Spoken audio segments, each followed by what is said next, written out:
नमस्कार प्रेक्षकांनो, मालिकेच्या आजच्या भागामध्ये आपल्याला पाहायला मिळणार आहे की एवढा घाणेरडा डाव ही बाई खेळलेली आहे ज्याचा विचारही तिने केलेला नव्हता.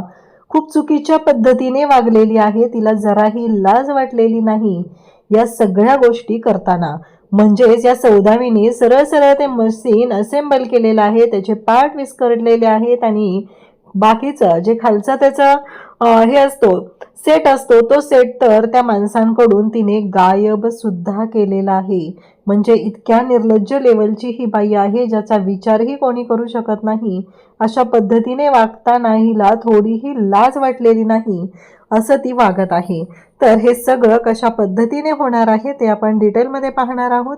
त्यासाठी हा व्हिडिओ शेवटपर्यंत पहा. त्याचबरोबर चॅनलवर नवीन असाल तर चॅनलला नक्की सबस्क्राईब करा. आता अर्णव ईश्वरीने तिथे ऑलरेडी परमिशन घेतलेली असते की स्वतःचं मशीन वापरणार. मग स्वतःचं मशीन वापरायचं आहे अशी परमिशन घेतलेली असते, पण ऐन वेळी तिथे गोंधळ होतो. अर्णव आणि ईश्वरीचं मशीन त्या स्पर्धेसाठी तिथे येत नाही. मग जेव्हा हे सगळं जेव्हा घडत असतं त्याच वेळी अर्णव आणि ईश्वरी पुन्हा तिथे ज्या स्टोअरूममध्ये मशीन ठेवलेलं आहे त्या स्टोअरूमकडे जायला निघतात. आणि स्टोअरूममध्ये गेल्यानंतर अर्णव आणि ईश्वरी या दोघांनाही तिथे जे दिसतं ते पाहून खरं तर धक्काच बसलेला असतो. कारण अर्णव आणि ईश्वरी ज्या पद्धतीने तिथं पोहोचलेले असतात आणि पाहतात तर काय, तिथे मशीन अजिबात नाही. त्याबरोबर त्याचे काही पार्ट पडलेले असतात आणि ते पाहून तर धक्काच बसलेला असतो. आता अर्णव आणि ईश्वरीला कळले की मशीनच्या बाबतीत ह्या सौदामिनीने गोंधळ घातलेला आहे. आता अर्णव ईश्वरी तिची कशी वाट लावणार आहेत हे आपण डिटेलमध्ये पाहणार आहोत. तर आजच्या भागाला आपण सुरुवात करूया. अर्णव नम्रताच्या रूममध्ये आलेला असतो आणि तो नम्रताला विचारत असतो की हे सगळं काय चाललंय, म्हणजे या सगळ्या गोष्टींचा काय अर्थ आहे असं तो विचारत असतो. आणि त्याचबरोबर नम्रता मात्र म्हणत असते की मी काहीच केलेलं नाही. अर्णव म्हणत असतो की मला ना फक्त तुला एकच गोष्ट विचारायची होती की हे सगळं काय आहे, म्हणजे तू तिथं गेलीस तिथं काय काय घडलं ते सांग ना मला, असं तो विचारत असतो. म्हणजे तो फॅन तुला कोणी दिला होता का? त्यावरती नम्रता म्हणत असते की नाही, तो फॅन तिथेच होता आणि त्याच्यामध्ये लिक्विड होतं आणि इशूला सफोकेट होतं म्हणून मी ते लिक्विड तिच्या तोंडावरती स्प्रे केलं, बाकी असं मी काहीच केलेलं नाहीये असं तिचं जे बोलणं वागणं चाललेलं असतं ते ऐकून तर धक्काच बसलेला असतो. अर्णव म्हणत असतो की अगं जरा ऐकून घे मी काय सांगतोय. आणि हिने मात्र कांगावा सुरू करायला सुरुवात करते. म्हणजे तुम्ही सरळ सरळ माझ्यावरती आरोप करताय, तुम्ही जराही विचार केलेला नाहीये जिजू, म्हणजे तुम्हाला काय म्हणायचंय, हे सगळं मी केलंय, या सगळ्याला जबाबदार मी आहे असं म्हणत ती बोलत असते. तुम्हाला जर तसं वाटत असेल तर अर्णव म्हणतो की हे बघ, मी कोणताही तुला गैरसमज करून घ्यायची गरज नाहीये. मी तुझ्यावरती कोणताही आरोप केलेला नाही आणि तू जे काय आत्ता बोलतेस ते तू स्वतः बोलते, याच्यामध्ये मी तुला कोणतीच गोष्ट बोललेलो नाही. आणि हे सगळं जेव्हा घडत असतं तेव्हा मात्र नम्रता बोंबाबोंब करायला सुरुवात करते. तिचं असं म्हणणं असतं की तुम्ही माझ्यावरती आरोप करताय, माझ्याबद्दल चुकीचं बोलताय, कारण हे सगळं जे काय बोलताय माझ्यावरती आरोप लावले जात आहेत, म्हणजे तुम्हाला असंच म्हणायचं आहे की हे सगळं मी केलेलं आहे आणि मीच इशूला त्रास दिलेला आहे. हे ऐकल्यानंतर मात्र अर्णव तिथं समजवत असतो. त्याचवेळी इशू सुद्धा तिथं आलेली असते. इशू म्हणते अगं नमुताई जरा शांत हो, तुझा काहीतरी गैरसमज होतोय, त्यांना तसं नाही म्हणायचं आहे. तर इकडे नम्रता म्हणते की मी आत्ताच ऐकलं ना, ते तसंच बोललेले आहेत, कारण त्यांना तसंच वाटतंय की मीच ह्या सगळ्या गोष्टी केलेल्या आहेत. आता मात्र ईश्वरी समजवण्याचा प्रयत्न करत असते, पण नम्रताला ऐकूनच घ्यायचं नसतं. नम्रताचं मात्र एवढंच चालू असतं की ह्या सगळ्यामध्ये तुम्ही माझ्यावरती आरोप करत आहात आणि तुम्हाला असं वाटतंय की हे सगळं मी केलेलं आहे, तर तसं काही नाही. आणि रडून गोंधळ घालायला सुरुवात केलेली असते. तोपर्यंत आकाशसुद्धा येऊन पोहोचलेला असतो आणि आकाशच्या सुद्धा लक्षात आलेलं असतं की काय गोंधळ झालेला आहे आणि हे सगळं काय चालू आहे. या गोष्टींचा विचार आकाशसुद्धा करत असतो. आकाशसुद्धा समजवण्याचा प्रयत्न करत असतो, पण नम्रताचं जे वागणं असतं ते पूर्णपणे चुकीचं चाललेलं असतं. तिला ऐकूनच घ्यायच्या गोष्टी नसतात. तेव्हा मात्र अर्णव आणि ईश्वरी तिला समजवत असतात. ईश्वरी म्हणत असते बरं तुम्ही शांत व्हा. अर्णवला असं म्हणून ती शांत करते आणि अर्णवला म्हणते चला इथून. आकाश म्हणतो की हो मी पाहतो. आता आकाश हे सगळं हँडल करणार असतो आणि त्याच वेळी नम्रता मात्र म्हणत असते की अहो आकाश, मी असं का करेल, इशू माझी बहीण आहे, का करेल, या प्रश्नाचं उत्तर नम्रता अगं तू स्वतःलाच विचार ना. कारण तू काय केलंय हे दुसरं कोणाला जरी कळलेलं नसलं तरी तुझ्या स्वतःच्या मनाला माहिती आहे ना काय केलंयस ते. स्वतःच्या बहिणीच्या जीवाचा तू विचार केलेला नाहीये. एवढी स्वार्थी अप्पलपोटी तू झालेली आहेस. त्या वल्लरीच्या नादी लागून तू ईश्वरीचे डोळे जातील, आपण काय करतो याचा सुद्धा विचार केला नाही आणि आता कांगावा करतेस. ईश्वरी आणि अर्णव दोघंही बाहेर आलेले असतात. तेव्हा अर्णव म्हणत असतो की अगं मी तिला काहीच नाही बोललेलो, मी फक्त तिला विचारत होतो तिने गोंधळ घालायला सुरुवात केली. मला जाणून घ्यायचं होतं की या सगळ्या मागे सौदामिनी तर नाही आहे ना, तिने तर तो फॅन दिला नसेल ना, म्हणून मी तिला विचारत होतो. तेव्हा ईश्वरी म्हणते हो बरोबर आहे तुमचं, पण ह्या सगळ्या गोष्टी माहिती आहे ना, मला तुमचा स्वभाव माहिती आहे ना, तुम्ही कसं बोलत असता काय करत असता, त्यामुळं तिला जरा वाईट वाटलं असेल ना, बाकी काही नाही आहे. आपण समजून घेतलं पाहिजे ना. आता ईश्वरी नको तेव्हा खूप समजून घ्यायला तयार असते. जेव्हा नवऱ्याला समजवायची वेळ येते तेव्हा मात्र तिला अजिबात समजून घ्यायची इच्छा नसते. आता अर्णव तिला म्हणत असतो मी सिंदूर काही काय बोलतेस तू.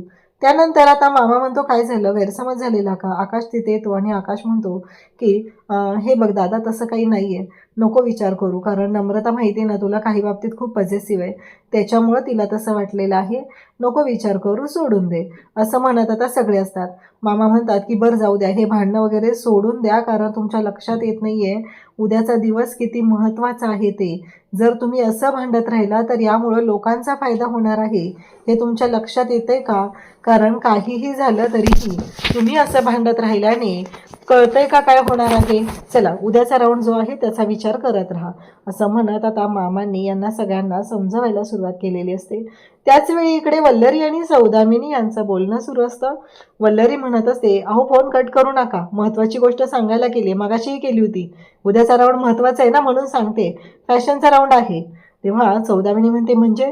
तेव्हा ती सांगते की अर्णवच्या आईचं जुनं मशीन आहे आणि मला खात्री आहे उद्याच्या राऊंडसाठी ते मशीन तो वापरणार आहे. आणि लक्षात येते का तुमच्या नक्की काय आहे ते. कारण सौदामिनी म्हणते की नक्की काय करायचंय. इकडे अर्णव, आकाश, ईश्वरी आणि त्याचबरोबर मामा सगळेजण बोलत आहेत. आता अर्णव म्हणत असतो की आपल्याला डिझाईन काय करायचे आहेत, कुठल्या गोष्टी हव्या आहेत याबद्दल विचार करावा लागणार आहे आणि हे सगळं जे काय आहे ते लक्षात घेऊनच सगळं करावं लागणार आहे. तेव्हा मात्र इकडे अर्णव, ईश्वरी सगळेजण बोलत आहेत आणि मग आकाश म्हणतो की हो बरोबर आहे, आपल्याला तयारी तर करावी लागणारच आहे, असं आकाश सांगत असतो. त्यावेळेस ईश्वरी म्हणते म्हणजे काय करायचे, नाही आता काय करावं लागणार आहे, असं त्यांच्या दोघांचंही बोलणं सुरू आहे. आणि मग इकडे अर्णव आणि ईश्वरी बोलत आहेत. अर्णव म्हणतो की काही झालं तरीही मला उद्याची महत्त्वाची गोष्ट आहे ती म्हणजे मला ते मशीन हवं आहे. आणि मग ईश्वरी म्हणते पण ते मशीन आपल्याला वापरू देतील का तिथे. तेव्हा अर्णव म्हणतो की का नाही वापरू देणार, ते मशीन आपल्याला वापरायला मिळणार आहे, असं सांगितलं जात असतं. इकडे वल्लरी म्हणत असते की मला खात्री आहे ते मशीन म्हणजे साधं सोपं मशीन नाही आहे, तर अर्णवच्या आईचा आशीर्वाद आहे आणि त्याचबरोबर त्यासाठी तो ते मशीन नक्की वापरणार आहे, त्याला खात्री आहे. आता मग काय करायचं लक्षात आलंय ना, डिस्ट्रॉय, म्हणजेच ते मशीन तोडून फोडून टाकायचं आणि ते मशीन ऑफिसमध्येच असणार आहे. अशा सगळ्या गोष्टींची कल्पना या वल्लरीने दिलेली असते आणि हिला सांगितलेलं असतं की ते मशीन तोडून फोडून टाकायचं, जराही विचार करायचा नाही. मग ते मशीन तुटलं की झालं. मशीन जर खराब झालेलं असेल तर अर्णव काहीच करू शकत नाही, ही गोष्ट कायमस्वरूपी लक्षात ठेवा, असं म्हणत सौदामिनीला सल्ला दिलेला असतो. इकडे अर्णव म्हणत असतो की काही झालं तरीही आपल्यासाठी ते मशीन खूप महत्त्वाचं आहे आणि ते मशीन आपल्याला उद्याच्या राऊंडसाठी लागणार आहे. आता मी शिर्केंना सगळ्या गोष्टी करायला सांगत आहे, सगळ्या फॉर्मॅलिटीज कंप्लीट करायला सांगत आहे, असं सगळं बोलणं चाललेलं असतं. ईश्वरी, मामा सगळेजण असतात. आता नक्की उद्याच्या राऊंडची तयारी कशी करायची, काय करावं लागणार आहे या सगळ्याबद्दल बोलणं चाललेलं असतं. ईश्वरी, त्याचबरोबर आकाश, मामा, अर्णव सगळेजण आहेत आणि उद्याची जोरदार तयारी सुरू झालेली असते. मामा म्हणतात काही झालं तरीही आपल्याला सात्विक फॅशन वाचवायचं आहे आणि सात्विक फॅशन वाचवण्यासाठी जे काय करावं लागणार आहे ते आपण करणार आहोत, असं ठरलेलं असतं. आकाशसुद्धा तेवढाच खुश असतो, कारण आकाशच्या मनात जराही वाईट नाही आहे. आता दुसरा दिवस उजाडतो, सगळेजण सेकंड राऊंडसाठी आता पोहोचलेले असतात. सेकंड राऊंड ज्या पद्धतीने सुरू झालेला असतो ते मात्र पाहणं रंजकदार असतं. दुसरी फेरी म्हणजेच लोककलेचा नवा अंदाज. आधी काय होतं तर लोकचवीचा नवा अंदाज होता.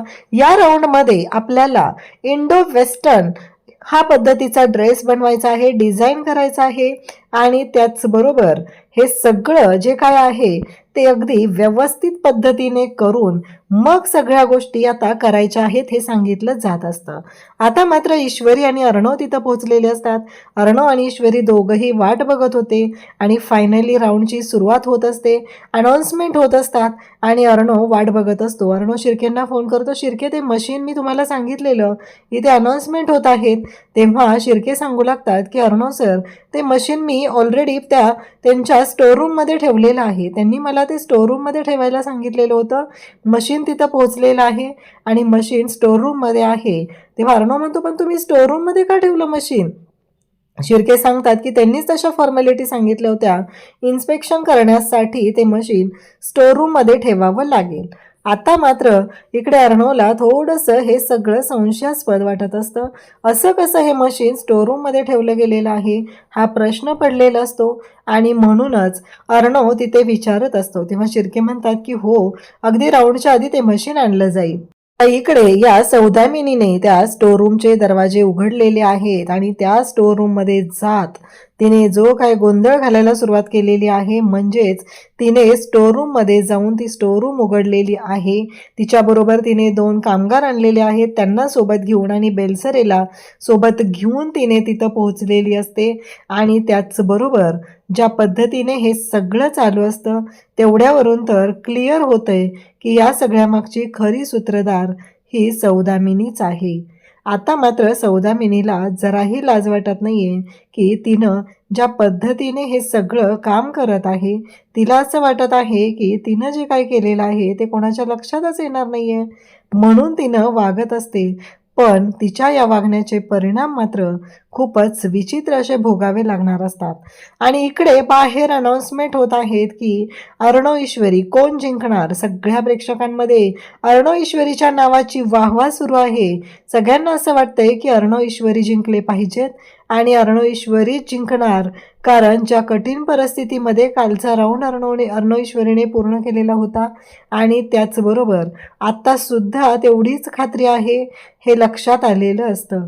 आता मात्र इकडे सौदामिनी म्हणते की मी आलेच असं म्हणत तिने बाहेर चाललेली असते आणि त्याच वेळेस तिने बाहेर जाऊन अंदाज घेत असते. बेलसरेला सांगते की तुम्ही मशीन हे डिस्ट्रॉय करायचं आहे तोपर्यंत मी बाहेर जाऊन आले.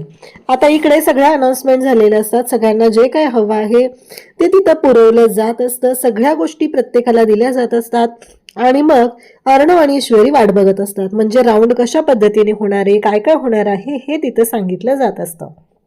अजूनही मशीन पूर्ण असेंबल तिथं झालेलं नसतं. सगळ्या गोष्टींची तोडफोड तिथं सुरू झालेली असते कारण ते लोक सुद्धा म्हणत असतात की हे मशीन फार जुनं आहे त्यामुळे वेळ लागत आहे. आता जीजी तिथं अनाउन्समेंट करत आहे. आता सगळ्यांना सगळ्या वस्तू दिलेल्या आहेत अर्णव आणि ईश्वरी म्हणजे दोघांपैकी एकच व्यक्ती या राऊंडमध्ये इथे सामील होणार असते हे सगळं ठरलेलं असतं. आणि तेव्हा मात्र ईश्वरी म्हणते की हो अर्णव सर मला माहिती आहे आणि तुम्ही सगळं व्यवस्थित तिथे चेक करून घ्या कुठल्याही गोष्टीमध्ये प्रॉब्लेम नको. तेव्हा ईश्वरी म्हणते अर्णव सर तुम्ही ते मशीन चालवले का तुम्हाला ते चालवता येतं का? तेव्हा अर्णव म्हणतो की हो मला ते मशीन चालवता येतं त्याच्याबद्दल काही शंका नाही असं अर्णवने स्पष्टपणे सांगितलेलं असतं. ईश्वरी म्हणते नाही हो म्हणजे मला तुमच्याबद्दल शंका नाहीये पण मला आपलं विचारावं वाटलं कारण तुम्ही कधी ते मशीन चालवलेलं मी पाहिलेलंच नाहीये म्हणून विचारलं. तेव्हा अर्णव म्हणत असतो हो बरोबर आहे पण आई गेल्यानंतर त्याच मशीनचा वापर करून आम्ही कपडे सुद्धा शिवलेले आहेत. मी आणि ताईने तेच मशीन वापरलेलं आहे आणि आम्हाला त्याबद्दल माहिती आहे असं इकडे अर्णव आता सांगत असतो. तेव्हा मात्र इकडे ईश्वरी म्हणत असते नाही बरोबर आहे तुमचं पण मला आपलं वाटलं म्हणून मी विचारलं तुम्हाला की तुम्हाला वापरता येते का ते मशीन. तेव्हा अर्णव म्हणतो की हो मला वापरता येते ते मशीन त्याच्याबद्दल काही शंका नाहीये. इकडे वल्लरी तिथे येते सौदामिनी तिथे येते आणि ती म्हणत असते काय झालं म्हणजे कसं आहे काल एवढी दृष्टी केलेली पण आता पुन्हा उभी राहून तू इथं आलेलीच आहेस म्हणायचं. तेव्हा ईश्वरी म्हणते की खरंच म्हणजे तुमचं ना कौतुक करावं तेवढंच आहे हो म्हणजे मला असं वाटलेलं तुमच्यामध्ये काहीतरी बदल होईल, पण नाही नाही. कसं शक्य आहे ते? तुमच्यामध्ये बदल नाही नाही, पॉसिबलच नाहीये.